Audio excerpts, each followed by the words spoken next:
Hi again, everybody. Dave Stevens for Ability Media at the Miami Marlins ballpark. And why am I wearing headphones? Well, it's really loud here down on the field with all the noise and all the music that's going on, and that's not ideal for a parent with a child who has autism. However, Major League Baseball is working to help that. There are 13 places in ballparks now that have sensory rooms. The Marlins just opened theirs this week. Let's take a look at it. We have a lot of requests from families, children and adults with sensory needs, looking for a quiet place to decompress. And although we've had for a couple of years sensory kits offered at our guest services, now we have an actual dedicated place that we can take them to.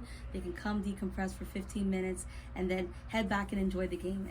Once you come in here, how long are you allowed to stay? How do you register? I mean, how does it work when a family wants to come that wouldn't know about this program?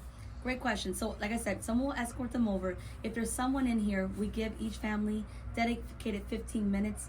But if there's no family waiting, need a little more time, we're not going to kick you guys out. It's just more so that we have available space to decompress. And if two families want to come in here at once and they both agree to it, they're more than welcome to. The more the merrier. All right.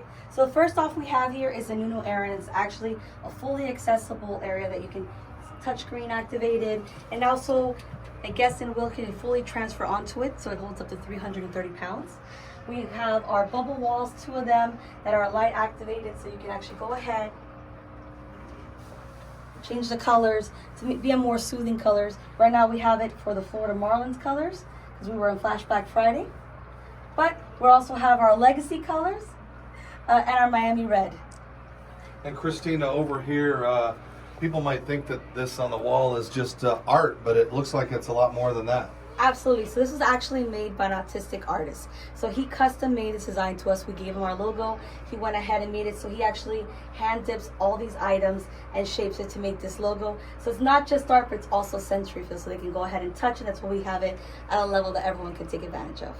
And over here on the walls, some things, again, almost like larger fidget type things. Is that what they are? Correct. So everyone has different sensory needs and different ways to help them relax. So we have from the circular ones to a full-on geometric one, and then my personal favorite, the one that gets you from point A to point B and helps them feel grounded.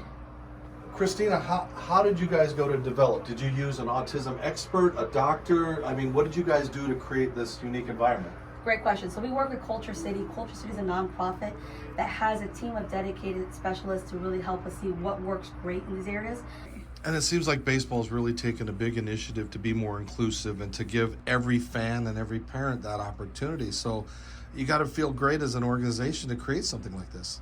Absolutely. We're very proud. Not only did we launch this, but we also launched a mother's nursing pod as well. So this is just one of the many great initiatives we have to be a more family-friendly sport, and to not just for baseball, like we said, for all the events we have here in Lone Depot Park. The Marlins opened up a sensory room for kids with autism to be able to go in and take a break from the noise. Major League Baseball is embracing that. It seems like they're really trying to get all of the fans, including those with disabilities. Your thoughts on these progressions that they made? No, it's great. You know, even in our locker room, when I was with the Astros, we had a sleep room. We had 3 beds where players could go and get and let their mind relax a little bit. So it's not only for the fans. We need to make the fans realize that we're trying to be inclusive for everybody and get people back loving America's game. And credit to the Marlins for doing that, and I hope more teams do so. And what's the feedback been from parents so far? They've been ecstatic. I had a mom crying on me on the first day. She's been coming to a lot of games. They usually don't stay to the end of the game because of the loud noises, but now they were actually able to stay to the end. It was a great win.